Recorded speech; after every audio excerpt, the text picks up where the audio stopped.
Hello दोस्तों, मैं Keshav, just a random JEE aspirant documenting my journey. तो जैसा डे 7 तक तो मैंने प्रोग्रेस रिपोर्ट अपना डाला था। तो जैसा कि हम बताए थे डे 7 वाले वीडियो में कि हम कुछ काम से जयपुर जा रहे हैं, तो कल तो पूरा दिन हम जयपुर में थे। कल रात में हमको वहाँ से निकलना था, लेकिन हम निकल नहीं पाए वहाँ से, तो आज 2 बजे दिल्ली पहुँचे। तो आज तो पूरा दिन पढ़ नहीं पाए, और आज सरप्राइज़ भी मिला कुछ। 12 तारीख को रिजल्ट आने वाला, आज आ गया। मतलब रिजल्ट नहीं आया, मतलब बहुत अच्छा। जैसा एग्ज़ाम गया तो उस हिसाब से यही एक्सपेक्टेड था कि इतना ही आएगा, लेकिन ऐसे नहीं आता। दिखाई देते हैं कितना आया, पहले दिखा देते हैं कितना। ये देखिए 86.72। मैथ खा गया। मैथ बर्बाद कर दिया। मैथ में हमको मॉक में ना, मतलब 30 से 40 के बीच में हमेशा आता था। 30 से 40 नंबर आ ही जाता था हमको मॉक में, हर मॉक में आता था 30-40 नंबर तो आराम से। मतलब ऐसा कोई मॉक नहीं हुआ जिसमें हमको 30 से 40 नंबर नहीं आया मैथ में। लेकिन उस दिन पेपर में मतलब वेक्टर का हम क्वेश्चन उठाए पहला, इतना लेंथी क्वेश्चन था। मतलब लिखते जाओ, पॉइंट लिख रहे हैं, कुछ ना कुछ छूट जा रहा है। दो तीन तीन चीज़ एक क्वेश्चन निकालना है। अब हम किसी चीज़ को ब्लेम नहीं कर रहे हैं, तो और बच्चा बनाया तभी मेरा 70% आया, 30% बच्चा हमसे ऊपर है मैथ में। तो मेरा भी प्रैक्टिस में कमी था, तभी है। हमको पता है मेरा कमी कहाँ पर हुआ है, हमको पता है अच्छे से। तो अब इससे डीमोटिवेट नहीं होते हैं ज़्यादा। और मतलब ड्रॉपर के लिए तो बहुत कम परसेंटाइल, 86.72, मतलब बहुत कम परसेंटाइल है ड्रॉपर के लिए। हमको पता है कहाँ प्रॉब्लम हुआ है मेरा, हम कहाँ मेहनत में कमी की है अपने। बहुत कमी की है मेहनत में। जो हम कर सकते हैं जितना मेहनत, उससे हम बहुत कम किए। तो अब इससे डिमोटिवेट नहीं होना है। अब जो दिन जो समय है उसमें अच्छे से अच्छा करना है, और अच्छा ही होगा, अच्छा होगा। ठीक है, ये आया।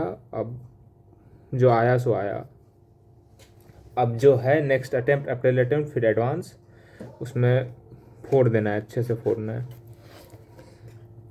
घर पे भी बताए सबको, मतलब रिएक्शन क्या ही, कोई रिएक्शन नहीं, कुछ नहीं बोला घर में कोई। मतलब सब एकदम शांत। ये और ख़राब होता है कि मतलब कोई कुछ बोल ही नहीं रहा है। ठीक है, कोई नहीं, इससे डिमोटिवेट नहीं होना है। अप्रैल अटेम्प्ट के लिए अच्छे से पढ़ना है, अच्छे से पढ़ रहे हैं। इसमें मेरा 2 दिन पूरा ख़त्म हो गया, डे 8 डे 9। इसमें हम जो जो पढ़े हैं उन सबको हम अच्छे से लेकिन रिवाइज कर लिए हम आज आने के बाद। तो हो क्या क्या गया उसमें वो देख लेते हैं। फिजिक्स में मेरा काइनेमेटिक्स पूरा हो गया, एनएलएम पूरा हो गया, वर्क पावर एनर्जी पूरा हो गया, centre of mass and collision पूरा हो गया। इन सबको अच्छे से पढ़ के पीवाईक्यू प्लस एचसीवी का सॉल्व एग्जाम्पल इन चैप्टर का हो गया। दूसरा, केमिस्ट्री में केमिकल बॉन्डिंग हो गया, नोमेनक्लेचर हो गया, आइसोमेरिज्म हो गया। इन सबको भी पढ़ के इन सबका पीवाईक्यू प्लस एमएस चौहान का इम्पोर्टेंट क्वेश्चंस लगा लिए।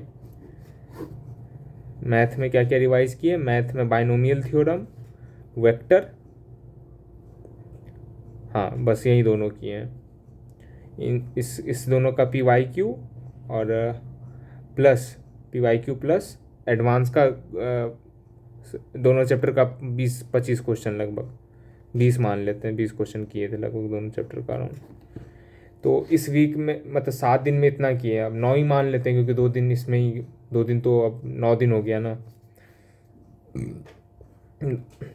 2 दिन तो बर्बाद हो गया।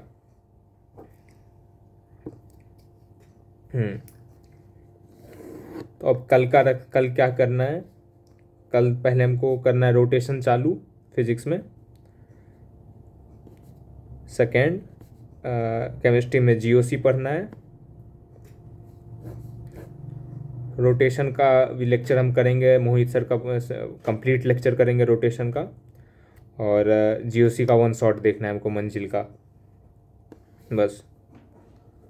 और मैथ में 3D रिवाइज कर लेंगे जस्ट, क्योंकि रोटेशन का लेक्चर उसमें काफ़ी है, तो रोटेशन में टाइम लगेगा थोड़ा, रोटेशन में टाइम देंगे भी, अच्छे से करेंगे। जीओसी का 1 शॉट कर लेंगे, उसमें ज़्यादा नहीं कुछ देखना है हमको, आता है ऑलमोस्ट वो चैप्टर।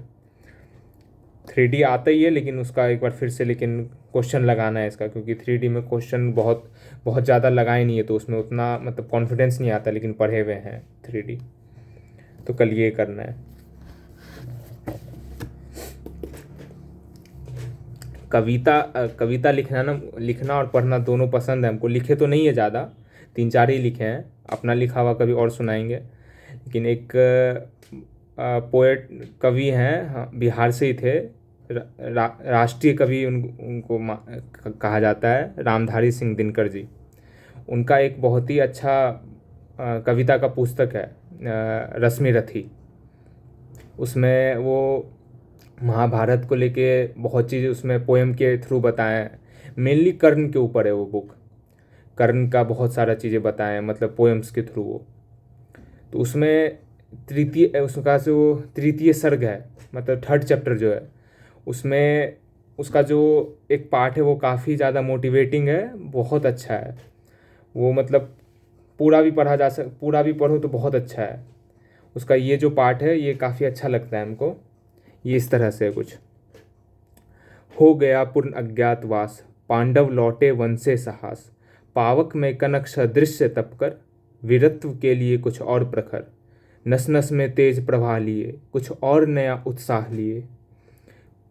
सच है विपत्ति जब आती है, कायर को ही दहलाती है, सूरमा नहीं विचलित होते, क्षण एक नहीं धीरज खोते, विघ्नों को गले लगाते हैं, कांटों में राह बनाते हैं, मुख से न कभी उफ कहते हैं, संकट का चरण न गहते हैं, जो आपरता सब सहते हैं, उद्योग निरत नित रहते हैं, सूलों का मूल नसाने को, बड खुद विपत्ति पर छाने को, है कौन विघ्न ऐसा जग में, टिक सके वीर नर के मग में, है कौन विघ्न ऐसा जग में, टिक सके वीर नर के मग में, खम ठोक ठेलता है जब नर, खम ठोक ठेलता है जब नर, पर्वत के जाते पांव उखर, मानव जब जोर लगाता है, पत्थर पानी बन जाता है। तो इसके आगे भी है, मतलब बहुत अच्छा है, लेकिन ये लाइन तक मतलब बहुत सारा चीज़ वो बताएं, बहुत चीज़ सीखने वाला है। मतलब हम लोग के अंदर पोटेंशियल जो है ना, हम लोग पहचान नहीं पाते हैं। पोटेंशियल पहचान भी लेते हैं तो बहुत मेहनत से कतराते हैं कभी कभार, लेकिन हम लोग के अंदर बहुत पोटेंशियल है। कई बार वो पोटेंशियल हम लोग पहचान नहीं पाते हैं, कई बार मतलब पता होता है कि ये पोटेंशियल है, लेकिन मेहनत नहीं किए होते हैं उतना। पोटेंशियल होने पर भी उसको शार्प तो करना पड़ता है उस पोटेंशियल को, तभी काम में आता है वो पोटेंशियल। इसका जो लास्ट वाला जो लाइन है ना, मानव जब जोर लगाता है, पत्थर पानी बन जाता है, यही लाइन काफ़ी है मतलब ये समझने के लिए कि हम लोग क्या क्या कर सकते हैं, कुछ भी कर सकते हैं सच में। तो अब इस रिज़ल्ट से डिमोटिवेट नहीं होना है, उतना सीखना है और सेकंड अटेम्प्ट में अच्छे से करना है, बहुत अच्छे से। सबको ऑल द बेस्ट। सब कोई मतलब जिसका अच्छा हुआ बहुत अच्छा है, और अच्छा करना है। चलो ठीक, all the best, thank you.